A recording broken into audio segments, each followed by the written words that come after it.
की हा भारत देश जो आहे त्याला एका धर्माचा देश बनवायचा आहे आणि तिथपासून ती मंडळी अनेक माध्यमातून संघटनातून प्रयत्न करताना दिसत आहेत आणि आज त्या 1925च्या स्वप्नाची स्वप्नपूर्ती या देशात साम दाम दंड भेद लोकशाहीच्या माध्यमातून संविधानाच्या चौकटीत राहून काही वेळेला संविधान बाह्य कृती करून ते स्वप्न साकार करण्याचा प्रयत्न करतायत. याचाच अर्थ आपण सर्व सुज्ञ आहोत, विचारवंत आहोत, साहित्यिक आहोत, उच्च विद्या विभूषित असे लोक आहोत की भारतीय संविधानात भारत हा शब्द आहे, दॅट इज द इंडिया असं कॉन्स्टिट्यूशन मध्ये म्हटलेलं आहे. त्या भारताचा आज हिंदुस्थान होताना दिसतो आहे. ही मोठी समस्या आहे. भारत आणि भारताचं सरकार आहे ते भारत सरकार हा शब्द लोप पावतोय आणि कुणातरी व्यक्तीच्या नावाने सरकार हा शब्द जोडला जातोय. ही या लोकशाही पुढची मोठी चिंता आहे, एक आजचं विदारक वास्तव आहे. आणि म्हणून अभिव्यक्ती स्वातंत्र्य, प्रत्येक भारतीयाचं अभिव्यक्ती स्वातंत्र्य धोक्यात आलेलं आहे. आरक्षण धोक्यात आलेलं आहे. लोकशाही संकटात आहे. धर्मनिरपेक्षता नावाची गोष्ट ज्या देशाला खूप महत्वाची आहे ती सध्या कोमात आहे. आणि संसदेपेक्षा धर्मसंसद ही अधिक बलशाली होताना आपल्याला दिसते आहे.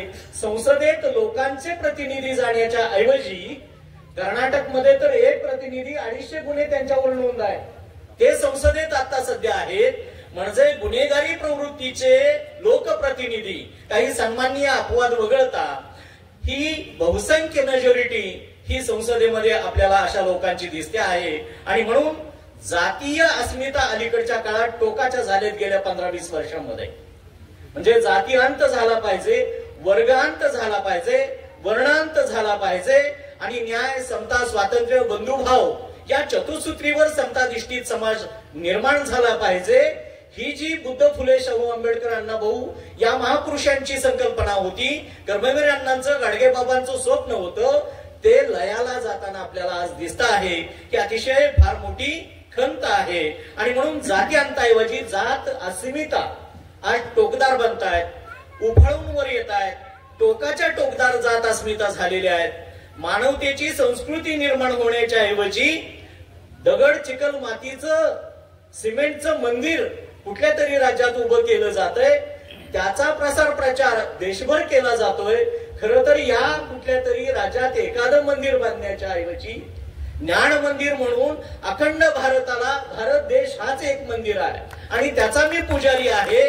त्या मंदिराची सेवा मी करावी, ती लोकशाहीच्या संविधानाच्या माध्यमातून करावी अशी अपेक्षा असताना प्रोपोगंडा केला जातो आणि बेकारी, रोजगारी, अंधश्रद्धा, व्यसनाधीनता या सामाजिक प्रश्नांना न्याय देण्याच्या ऐवजी भावनिक आणि धार्मिक असं देशाला वळण दिलं जात आहे. जातीवादाचा अदृश्य व्हायरस आज संपूर्ण देशाला, भारतीय मानसिकतेला पोकारताना दिसून येत आहे. आणि अगदीच अलंकारिक भाषेत सांगायचं तर पोटात मनुस्मृती आणि ओठात संविधान अशा ढोंगी वेगळी लोकांचं गल्लीपासून दिल्लीपर्यंत हे प्रमुख पदावर बसलेली मंडळी आहेत, सत्ताधारी मंडळी आहेत. आणि म्हणून हे संविधान अडचणीत आहे. समाज माध्यमांचा गैरवापर होत आहे. भारताची लोकशाही जी आहे, भारताचं संविधान आहे, हे 4 खांबावर आधारित आहे. संसद, न्यायपालिका, प्रशासन आणि प्रसार माध्यम, प्रिंट मीडिया आणि इलेक्ट्रॉनिक मीडिया ही 4ही स्तंभ गेल्या 10-15 वर्षांमध्ये डळमळीत होताना दिसत आहेत, कमकुवत होताना दिसत आहेत. आणि मग ज्याला आपण काहीतरी वेगळा शब्द वापरतोय एका व्यक्तीच्या नावावरून, असा एक मीडिया कार्यरत राहतोय. खरं तर साहित्यिक असेल, प्रसार माध्यमातला प्रत्येक माणूस असेल, हा सत्ताधाऱ्यांच्या विरोधातच काम करायला अपेक्षित आहे.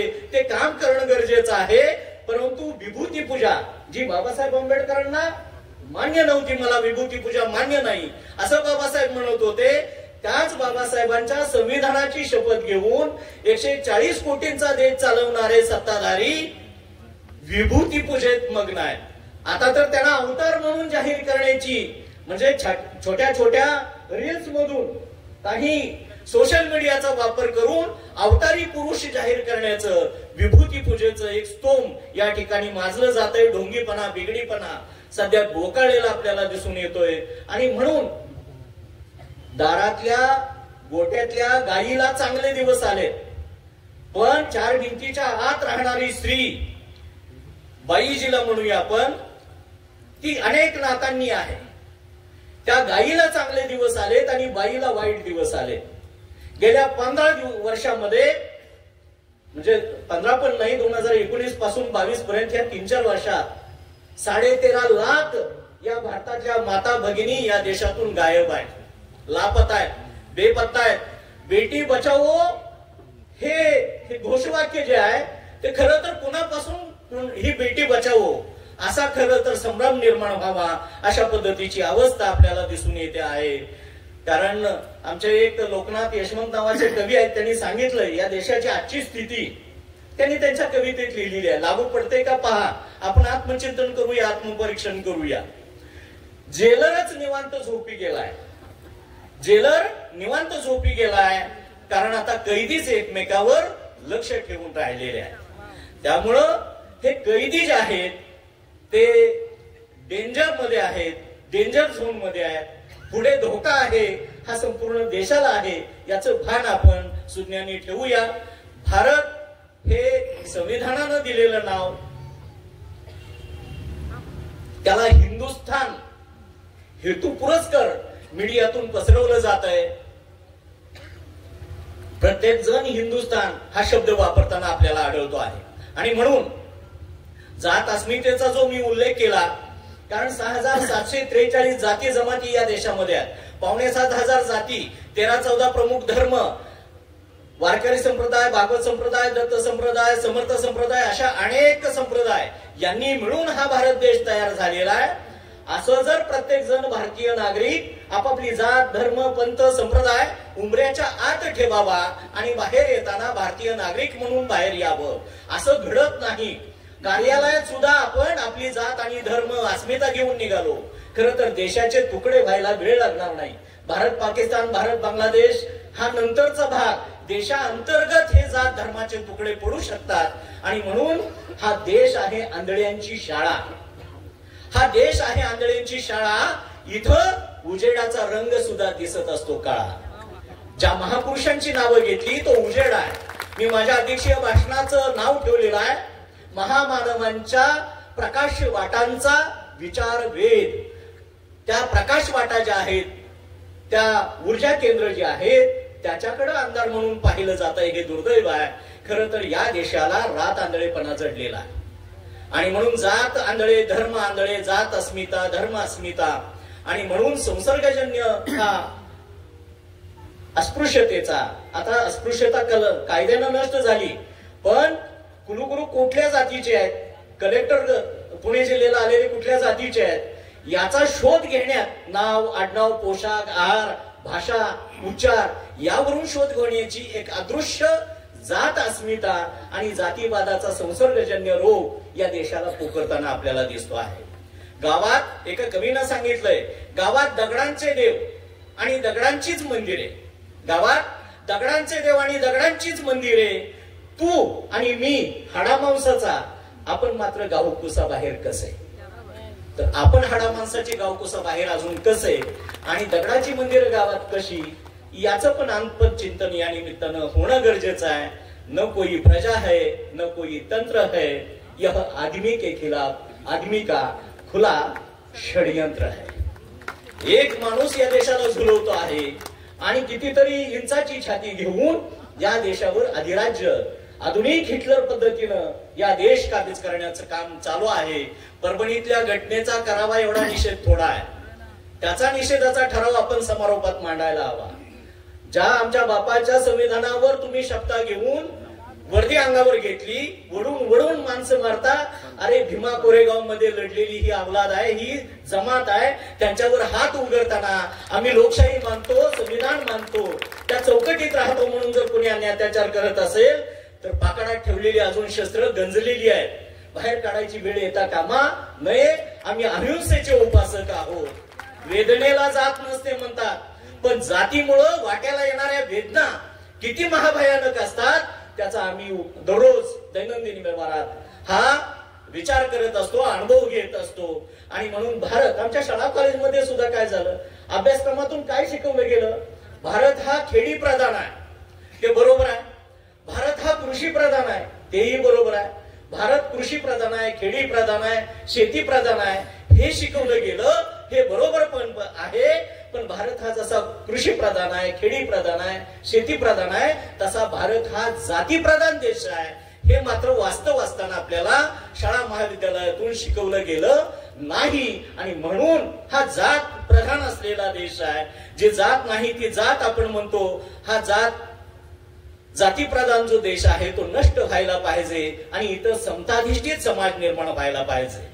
नाव घेतलं सूट बूट कोट टाय मध्ये असलेला देखना राजपिंड व्यक्तिमत्वाचा, 32 डिग्री घेतलेला ऑक्सफोर्ड, केम्ब्रिज आणि कोलंबिया युनिव्हर्सिटीचा सिम्बॉल ऑफ नॉलेज, विश्वरत्न बोधिसत्व डॉक्टर बाबासाहेब आंबेडकर. नाव जरी नुसतं उच्चारलं तरी अंगातलं रक्त सळसळतं आणि प्रत्येक भारतीयाची कॉलर टाईट होईल इतका अभिमान वाटतो. असा 4 चौघात जय भीम हा आमचा पासवर्ड आहे.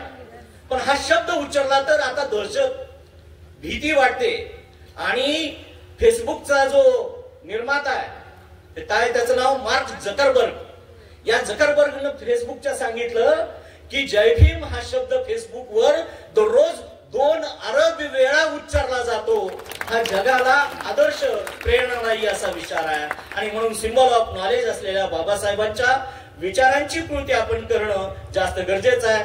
बाबासाहेबांनी संदेश दिला, शिका, शिक्षण घ्यायला पाहिजे, ज्ञान महत्वाचं आहे. आता 65,000 शाळाच बंद झाल्या, कसं शिका? कुठला तरी उद्योग व्यावसायिक आहे, त्याला विदर्भातल्या शाळा चालवायचं कॉन्ट्रॅक्ट दिलं.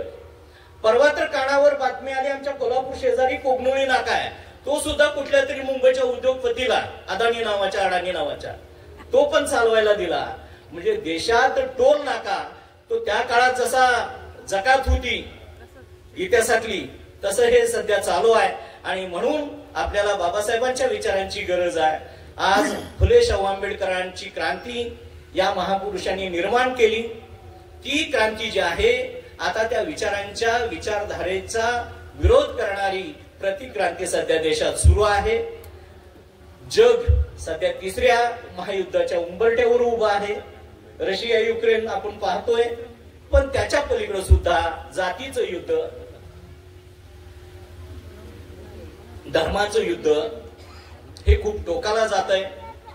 हे साहित्य संमेलन एक संदेश देऊ इच्छित की जगाला काल पण, आज पण आणि उद्या पण युद्धाची नाही तर बुद्धाची गरज आहे. बुद्धाची शांती आणि भीमाची क्रांती. पुन्हा एकदा आपण ऐकूया, अध्यक्षीय भाषणाचा हा सार आहे. बुद्धाची शांती आणि भीमाची क्रांती हीच या देशाला तारणारी आहे, त्याची संजीवनी आहे. त्याचं आपण आचरण करणं जास्त गरजेचं आहे. हे साहित्य संमेलन मानवतावादाचा जाहीरनामा आहे. प्रत्येक जण इथं जो विचार मांडणार आहे तो प्रज्ञाशील, करुणा याचा त्रिवेणी संगम असलेलं हे साहित्य संमेलन आहे. आणि म्हणून क्रांती व्हायला वेळ लागत नाही. फुले शाहू आंबेडकरांनी क्रांती केली, पण आता प्रतिक्रांती व्हायला लागलेली आहे. या जरा आपण एक वाक्यात सांगायचं, पुरोगामी महाराष्ट्र कालपर्यंत आपण म्हणत होतो, पुरोगामी महाराष्ट्र आज पुरोगामी आहे का? आत्मचिंतन करा. आपल्याही बोटाला आपण शाई लावलेली आहे. आणि म्हणून पुरोगामी महाराष्ट्र हा आता प्रतिगामी महाराष्ट्र बनायला लागलेला आहे. आणि या भारताचा हिंदुस्थान व्हायला लागलेला आहे. हे धोके ओळखूया. आणि तरुणांनी, विशेषतः ज्या मुलींनी, माझ्या माता भगिनींनी इथं संविधानाचं एक सादरीकरण केलं, खूप छान केलं. तरुणांच्या मध्ये हा विचार बुद्ध फुले शाहू आंबेडकरांचा जायला हवा. कारण जगभरातल्या सगळ्या सामाजिक राजकीय क्रांत्यांच्या मुळाशी युवा वर्ग आहे, तरुण वर्ग आहे. रशियन राज्यक्रांती असेल, फ्रेंच राज्यक्रांती असेल, किंवा क्युबाची फिडेल कॅस्ट्रोनं केलेली राज्यक्रांती असेल, किंवा भारताची राज्यक्रांती असेल, भगतसिंग, राजगुरू, बटुकेश्वर दत्त ही तरुण मंडळींनी ही राज्यक्रांत्या घडवून आणलेल्या आहेत. आज पुन्हा एकदा संविधानाच्या चौकटीत अहिंसेच्या मार्गानं लोकशाहीच्या रस्त्यानं जाऊन आपल्याला परिवर्तन प्रबोधन करणं खूप गरजेचं आहे। आणि म्हणून आपल्या देशात पुरोगामी राज्यात समाजवादी धर्मनिरपेक्षता ही रुजवणं काळाची गरज आहे। तमाम भारतीयांच्या मनामध्ये ह्या भावना रुजल्या पाहिजेत। जे महात्मा फुलेंनी सांगितलं होतं, हे रोहिदास मानवाला अर्पण केली, त्या डॉक्टर बाबासाहेब आंबेडकरांच्या झुंजार लेखणीसारखं अशी शपथ त्या वयाच्या 16व्या वर्षी घेतली, जटा कापल्या आणि पोतराजाचा आज प्राध्यापकाचा डॉक्टर झालो। ती कर्मवीर भाऊराव पाटील रयत शिक्षण संस्था, भारताचं संविधान आणि फुले शाहू आंबेडकरांचं योगदान, यामुळे ह्या प्रत्येक इथपर्यंत मी येऊ शकलो आणि संमेलनाचा संमेलनाध्यक्ष होऊ शकलो। त्यावेळेला मात्र मी लक्ष्मीबाईंच्या नावानं उद उद म्हणत होतो, आता उद उद बंद केलंय आणि बुद्ध बुद्ध म्हणत जगातल्या 9 देशांच्या मध्ये त्या मंडळींच्या बरोबर जाऊन आलो। हे परिवर्तन आहे। आणि म्हणून किरसुनीची भिंड आता बाजूला टाकूया आणि ग्रंथांचे बंडल घरात घेऊया। चौकटीला देवदेवतांचे फोटो लावण्यापेक्षा बुद्ध, फुले शाहू आंबेडकर, अण्णाभाऊ लहुजी, मुक्ता साळवे यांच्या प्रतिमा आपण लावूया, कर्मवीर अण्णा गाडगे बाबांच्या। तर आपल्या घरात मुरळी जन्माला न येता ती या भोर तालुक्याची तहसीलदार होईल, पुणे जिल्ह्याची कलेक्टर होईल, आमच्या वृषाली रणधीर सारखी वाडिया कॉलेजची प्राचार्य होईल। हे कधी होईल तर आपण ही परंपरा ना करूया, देवारे बाजूला सारूया आणि महापुरुषांचा विचार आत्मसात करूया। माझ्या लहानपणी अंगात लक्ष्मीबाईंचं वारं येत होतं, हे सांगणं गरजेचं आहे। अण्णांनी, कर्मवीर अण्णांनी माझ्या अंगापूर गावात रयतची शाखा काढली नसती तर मी बाजारातच आज आलो असतो इथं मोर्चा मागायला, इथं स्टेजवर बसून मान सन्मान घ्यायला। अध्यक्ष भाषण माझ्या नशिबात आलं नसतं आणि म्हणून अंगात येत होतं, अनेकांचे काहीतरी समस्या सोडवत होतो। मुद्दा हा आहे की आता अंगातलं का बंद झालं, कारण अंगात आता शरद गायकवाडच्या रक्ताच्या थेंबा थेंबात बुद्ध, फुले शाहू आंबेडकर, भारतीय संविधान, अण्णाभाऊ साठे आणि लहुजी साळवेचा विचार रुजलेला आहे। त्यामुळे आरपार हा बदल झालेला आहे। हलगीवरची बोटं जी आहेत बहुजन समाजाची ती संगणकावर पडली पाहिजेत, कीबोर्डवर पडली पाहिजेत। आपण IIT मध्ये आहे, त्या IIT मध्ये आपण जायला पाहिजे। जे परप्रकाशित आहेत ते स्वयंप्रकाशित व्हायला पाहिजेत। जे 2500 वर्षापूर्वी बुद्धानं सांगितलं, अतत दीप भव, स्वयंप्रकाशित व्हा। चंद्रासारखं परप्रकाशित होऊ नका। सूर्याचा प्रकाश चंद्र घेतोय, चंद्र पृथ्वीला प्रकाश देतोय, तर आपण स्वयंप्रकाशित होऊया असा विचार आपण घेऊया। दोरखंडाचं जे चाक आहे अजूनही ती चाकं फिरतायत, ती मोडून टाकूया, दोरखंडाचं चाक मोडूया आणि धम्माचं चक्र अधिक गतिमान करूया। हे या साहित्य संमेलनातून आपण संदेश घेऊन जाऊया। वाघ्या मुरळी ह्या प्रथा कायद्यानं नष्ट झाल्या तरी सीमा भागात आजही दिसतायत, दुर्दैव आहे।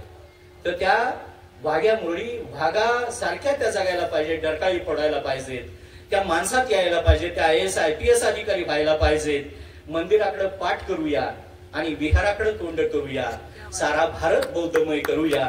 त्याच्यासाठी मला जे करता येण्यासारखं आहे ते कसं करता येईल, मांगवाड्याला नालंदा, महारवाड्याला तक्षशिला आणि चांबारवाड्याला सारनाथ बनवूया। त्याच्यासाठी हा जागर घालूया, सारा भारत बौद्धमय बनवूया। 25 ला शपथ घेतली तर ते आता घोषणा करायला लागले आणि कुसाबाहेरचे लोक सुद्धा कट्टरत्व त्यांच्यात भिनलं, ते हिंदुस्थान करायला लागले। आपण या भारताला बौद्धमय बनवण्यासाठी प्रयत्न करूया, कारण जगाला बुद्धांचीच गरज आहे। फुले शाहू आंबेडकरांच्या कार्याला वंदन करतो। माझ्यासारख्या सामान्य फाटक्या माणसाला आपण ऐकून घेतलं, त्या रोहिदासचं माझ्यावर खूप प्रेम आहे। ह्या फटक्या माणसाला, शिक्षकाला, मास्तरला उचलून आणलंय आणि अध्यक्षपद, कारण याच्यापूर्वी उत्तम कांबळे, रजिया पटेल, नागनाथ कोतापल्ले, रावसाहेब कसबे, हरी नरके या मंडळींना अध्यक्षपद जे दिलं, त्यांच्या या महापुरुषांच्या पावलातल्या धुळीचा कण बनण्याची क्षमता माझ्या अंगी दिली। त्याबद्दल मी आपल्या सर्वांचे, विशेषतः पत्रकार बांधवांचे, प्रिंट मीडिया आणि इलेक्ट्रॉनिक मीडियातल्या बांधवांचे विशेषतः आभार मानतो। आपण न्याय द्यावा। धन्यवाद। जय भीम, नमो बुद्धाय, जय संविधान, जय भारत। खूप खूप खूप खूप खूप